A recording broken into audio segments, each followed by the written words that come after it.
ultimately, at the end of the day, this is going to be up to Brent Pry.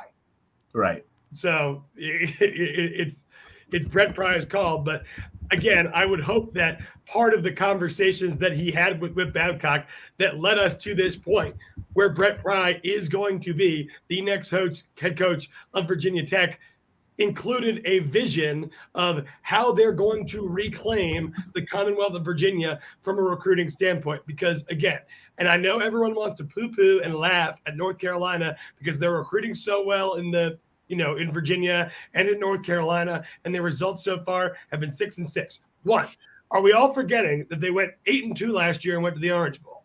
Two, as they keep recruiting, it eventually will work.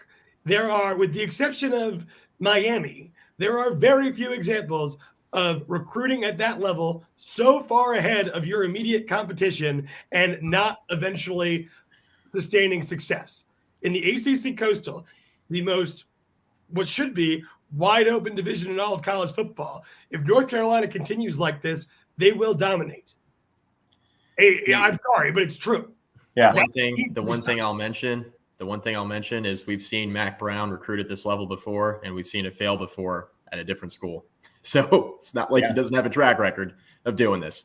It took Vince Young to win in the national championship, and they had a great team that year. It wasn't just Vince Young, but it took a generational college quarterback to win that national championship, which is honestly what it takes now.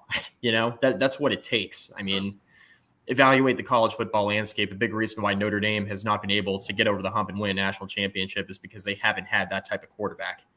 Like, look at the teams they've gone up against in the college football playoff. They have not had that quarterback to get them over the top. Like, Ian Book Ian Book holds multiple records at Notre Dame as a passer. He is one of the most decorated quarterbacks in school history.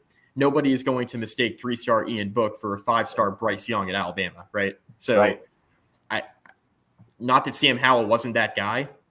Sam Howell's had a great career. I love watching Sam Howell play. I think he's a great quarterback. Mac's got to find that generational guy. Howell's really good. Is he generational? Right. So, I mean, Mike, I'm not talking about winning national championships. I'm talking about winning the ACC Coastal. It's a sliding scale. And Mac Brown from 1998 to 2009 finished in the top 10 all but 2 years, and in the 2 years that he didn't, it was a top 15 finish. Yeah. I agree. He should be able to win the Coastal. With a top 10 recruiting class, or even if he can stay within the top 15, and he's dominating the Commonwealth of Virginia, the flowers will come. I promise. The goal is to prevent that from happening, just like Mac Brown and his staff stymied the success that Virginia Tech had recruiting in North Carolina when he took over for Larry Fedora a few years ago, essentially cutting off the only pipeline that Virginia Tech had created, and that's how we ended up in the 70s. Yeah, it's got to be better than that, right? Caleb brings up a good point, guys. What about Adam Lechtenberg? I mean, we've seen him recruit okay. He's had some success with the running backs. Is Adam Lechtenberg a guy that you see Brent Pry keeping at Virginia Tech? Shout out Caleb, man. He's always interacting with me on Twitter. Shout out Caleb. Same, great guy. Adam Lechtenberg, I think, would be a good guy to retain. Yeah. A lot of people made fun of that hire for Fuente when he elevated him to running backs coach. He's like, yeah, he's got no running back experience.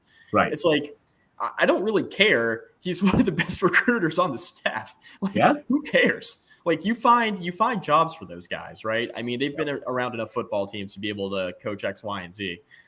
He's not a high-level recruiter. I'm sorry, a high-level coordinator. You're not asking him to run your offense or run your defense. You're asking him to be a position coach and recruit his ass off. Lechtenberg has done that, and Virginia Tech's running backs have been good. I think if you're pointing, passing out blame, there'd certainly be more blame on Brad Cornelson than Adam Lechtenberg for lack of running back production in 6 years under that staff, right? So, yeah, I mean, I'd consider keeping Lechtenberg. Does he have any desire to stay? I don't know. That's a whole other question. But that is one guy on the offense I could foresee staying for sure. I mean, there aren't a lot of guys on the offensive side, right? But if you had to pick one, that's probably my pick. JW, Yes. Yes. That's the easiest. That is the easiest question that we will answer today. Yes. I hope so. I texted Jimmy Cleveland this morning. Sources tell me that I hear that this is going to be a co-head coach thing with Korn, and he said, "I will kill you." Yeah, Brad Cornelsen will be out. Unfortunately, I think one of the real success stories of the Justin Fuente era has been the work that Vance Weiss has done. But yeah. I envision him with all these new staffs being created, across Power 5. I think he could get a relative promotion based on, the work that he's done with the offensive line at Virginia Tech. Yeah. Vance Weiss is one of those guys too that I wouldn't be mad if Pry or whomever ends up being the head coach keeps, because Weiss was one of those guys, again, a lot like Lechtenberg, right? Where initially we were like, what the hell is this guy doing? In the first year or so of the Justin Fuente era, the offensive line was suspect at best. And then all of a sudden kind of finds his footing and finds his stride. And, arguably, I think in the last 2 years, you could put Virginia Tech's offensive line up against pretty much any offensive line in the ACC. And maybe sans Clemson, and you would be hard pressed to convince me that they weren't the Virginia Tech offensive line wasn't the better offensive line. So Vance Weiss is another one of those guys where, if they decide to retain him, I wouldn't be mad about that. That's for sure.